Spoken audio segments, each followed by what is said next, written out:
Bismillahirrahmanirrahim. Assalamualaikum Ustaz. Assalamualaikum warahmatullahi wabarakatuh. Ustaz mau bertanya sekitar tentang poligami. Ya, poligami ya. Ya. Banyak rumor yang beredar di tengah-tengah masyarakat bahwa poligami itu merupakan sebuah momok yang menakutkan bagi ahwat. Ya. Bagi Perempuan perempuan ya. secara umum.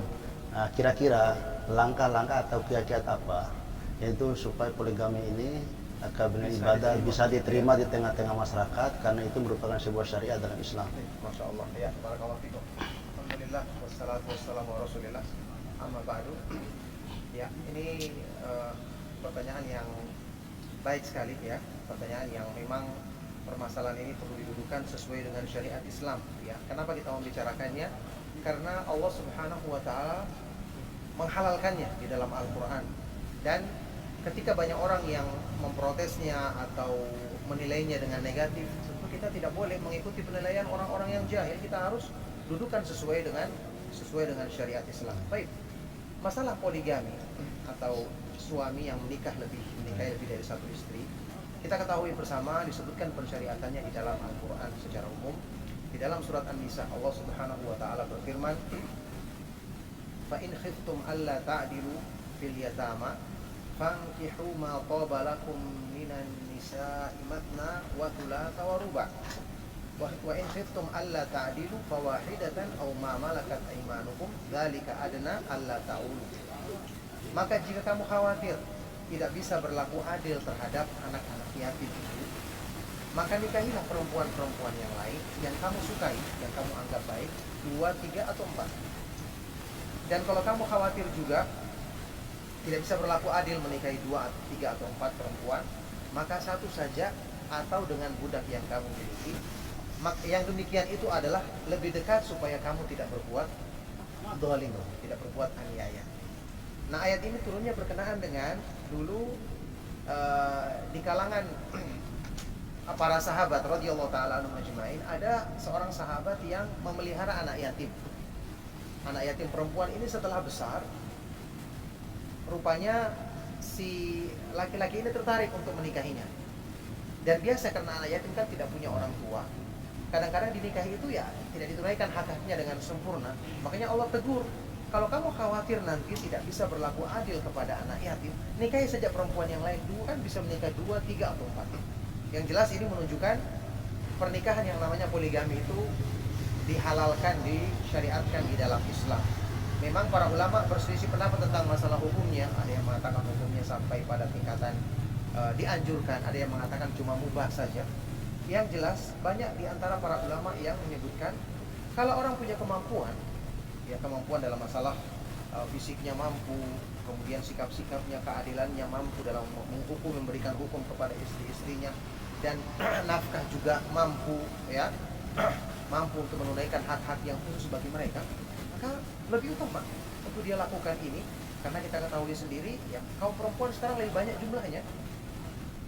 jumlahnya, apalagi masalah yang berhubungan dengan janda-janda yang ditinggal oleh suaminya, siapa yang akan menolong mereka. Bagaimanapun tentu kita ketahui fitnah kalau mereka tidak punya suami yang menjadi penopang ya hidup mereka setelah Allah Subhanahu wa taala.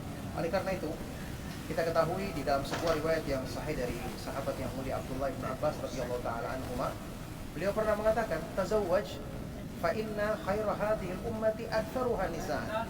Menikahilah kamu karena sesungguhnya sebaik-baik umat ini adalah yang paling banyak istrinya. Tentu maksudnya Rasulullah SAW, karena beliau paling banyak istrinya, iya kan? Tapi juga sekaligus ada isyarat di sini bahwa kalau orang mampu bisa menunaikan hak-hak istrinya, maka lebih utama ketika dia melakukan pernikahan lebih dari satu. Tentu saja ini semua harus mempertimbangkan kemampuan.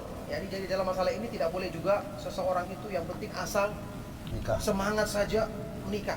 Akhirnya dia tidak pertimbangkan kemampuan dirinya, kesiapan dirinya. Ya, ini juga salah bagi laki-laki yang terlalu semangat, katanya ingin menegakkan sunnah, padahal dia tidak mempersiapkan dirinya yang itu jelas-jelas dituntun di dalam sunnah Rasulullah SAW. Sebaliknya bagi perempuan juga, pokoknya yang penting menentang dan mengingkari. Ini juga salah. Kita katakan Allah yang mensyariatkan ini, Bukankah Allah Subhanahu wa taala Maha Adil? Bukankah Allah Maha mengetahui? Yani ketika Allah menurunkan syariat ini, tentu Allah Maha mengetahui manusia bisa melaksanakannya. Tentu Allah Subhanahu wa taala juga memerintahkan di dalam Al-Qur'an supaya kita berlaku adil, tidak boleh berbuat zalim, tetap mempertimbangkan kemampuan diri kita sendiri. Allah yang mensyariatkannya dan Dia yang mengatur sebaik-baiknya cara untuk mempraktekkan dan mengamalkan syariat ini dengan benar. Nah, oleh karena itulah kalau kita menghadapinya dengan iman, kita yakin Allah Subhanahu wa taala yang lebih tahu tentang maslahat kita, maka tidak perlu kita merasa fobi atau merasa ini sebagai satu momok yang mengerikan. Ini tidak benar. Ini hanyalah pandangan orang-orang yang tidak beriman kepada Allah Subhanahu wa taala dan hari akhir. Sampai pun kalau ada kejadian-kejadian yang misalnya menunjukkan setelah poligami kemudian kacau rumah tangganya, kita katakan orang yang menikah satu juga banyak yang kacau rumah tangganya. Tapi bukan berarti ini menjadi sebab kemudian kita katakan tidak perlu menikah kalau begitu daripada bertengkar. Iya kan? Jadi kita harus menilai syariat Allah Subhanahu wa taala dengan kacamata iman kita. Ya, dengan iman kita agar kita tidak mengharamkan atau menuduh syariat Allah Subhanahu wa taala itu berat sebelah, hanya menguntungkan pihak laki-laki, padahal Allah Subhanahu wa taala kita ketahui Maha sempurna rahmatnya, kasih sayangnya, Maha sempurna perhatiannya kepada makhluknya, Maha sempurna keadilannya. Tentu tidak boleh kita bersangka buruk kepada Allah Subhanahu wa taala. Baik. Ada yang lain? Boleh ditanyakan? Kiat-kiat kita untuk berlaku adil terhadap istri-istri kita. Karena banyak di tengah masyarakat juga kita mengatakan bahwa bagaimana cara kita berlaku adil sementara istri yang satu saja tidak kita adil. Bagaimana bisa kita menambah lagi istri yang kedua, ketiga, dan keempat? Ya, barakallahu fikum. Ya, bagaimana berlaku adil? Karena istri-istri nanti akan saling cemburu. Ya, cemburu.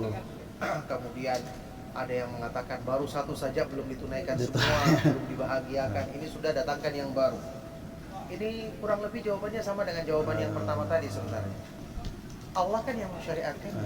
Tentu Allah Maha mengetahui apa yang nanti terjadi, nanti apa akibatnya, apa yang kecemburuan-kecemburuan yang ada kan secara asal yang namanya kecemburuan selama tidak melampaui batas kan tidak dilarang. Kalau istri-istri Nabi SAW saja cemburu, apalagi orang yang di bawah mereka level imannya, iya kan? Tetapi ini kan tidak menjadi sebab untuk kita mengharamkan sesuatu yang dihalalkan oleh Allah Subhanahu wa taala. Karena laki-laki ya, secara asalnya di antara mereka tentu ada yang punya kebutuhan untuk menikah lebih dari satu. Kenapa Allah mensyariatkan? Karena Allah yang menciptakan laki-laki, tahu tentang keadaan mereka. Oleh karena itu, kalau yang berhubungan dengan masalah keadilan, Allah Subhanahu wa taala menyebutkan keadilan yang dituntut itu adalah keadilan yang kita bisa lakukan secara zahir. Ya, keadilan yang bisa kita lakukan secara zahir yaitu memberi nafkah, membagi giliran bermalam, kemudian tidak boleh menunjukkan berat sebelah kepada salah satunya secara terang-terangan, itu yang tidak boleh. Itulah yang dimaksud dalam firman Allah Subhanahu wa taala dalam Al-Qur'an, ya. Allah Subhanahu wa taala berfirman, "Walan tastati'u ta'dilu bainan nisa'i walau harastum, fala tamilu kullal maili fatadharuha kal mu'allaqah." Dan kamu tidak akan bisa berlaku adil di antara istri-istri meskipun kamu sangat berkeinginan melakukannya. Maka janganlah kamu cenderung kepada salah satunya sampai meninggalkan yang lain seperti terkatung-katung, tergantung. Maksudnya di sini semua ulama ahli tafsir menjelaskan, maksudnya di sini keadilan di dalam hati kita. Ya, untuk masalah cinta ini kan perkara yang tidak kita nampakkan.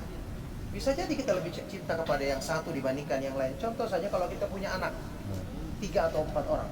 Apakah sayangnya kita kepada semua anak ini sama? Ada sebagian anak kita yang lebih perhatian sama kita kan? Yang lebih dekat sama kita. Ada anak yang cuek, anak yang tidak menampakkan selalu membantu kita misalnya. Ini pun pasti kita sayang juga, tapi kan beda sama anak yang ini. Tapi tidak perlu kita tampakkan di depan mereka kan? Kita memberikan ini lebih dibandingkan yang lain. Ini kan yang tidak boleh. Nah, sama dengan urusan masalah adil.